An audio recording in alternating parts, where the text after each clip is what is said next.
Pumasok na sa PAR ang Bagyong Uwan. Opisyal nang pumasok sa Philippine Area of Responsibility. Ang Bagyong Uwan, ayon sa pinakahuling ulat ng Pag-asa. Dahil dito nakaalerto ng iba't ibang ahensya ng gobyerno at lokal na pamahalaan para sa posibleng epekto ng bagyo.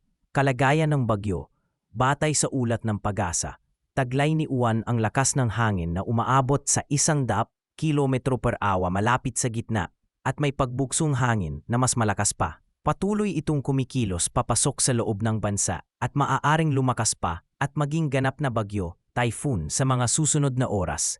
Mga panganib at epekto.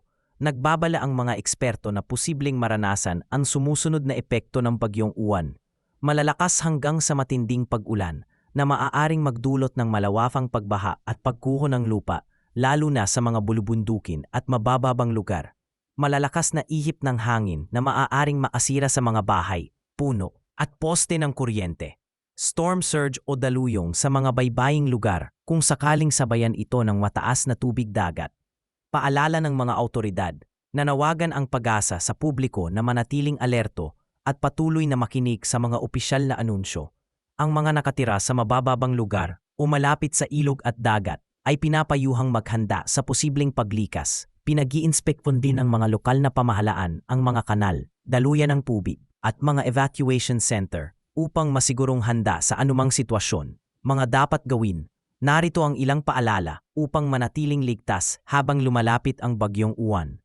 Siguraduhing nakasara at matibay ang mga bintana at pinto. Alisin o itali ang mga bagay sa labas ng bahay na maaaring liparin ng hangin.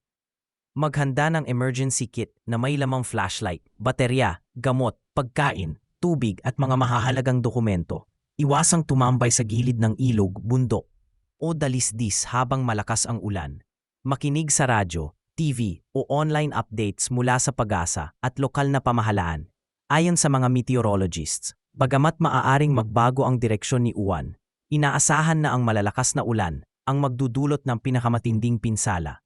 Patuloy ang paalala ng mga awtoridad na ang maagang paghahanda at pag-iingat ang pinakamabisang paraan upang maiwasan ang pagkawala ng buhay at malaking pinsala sa ari-arian.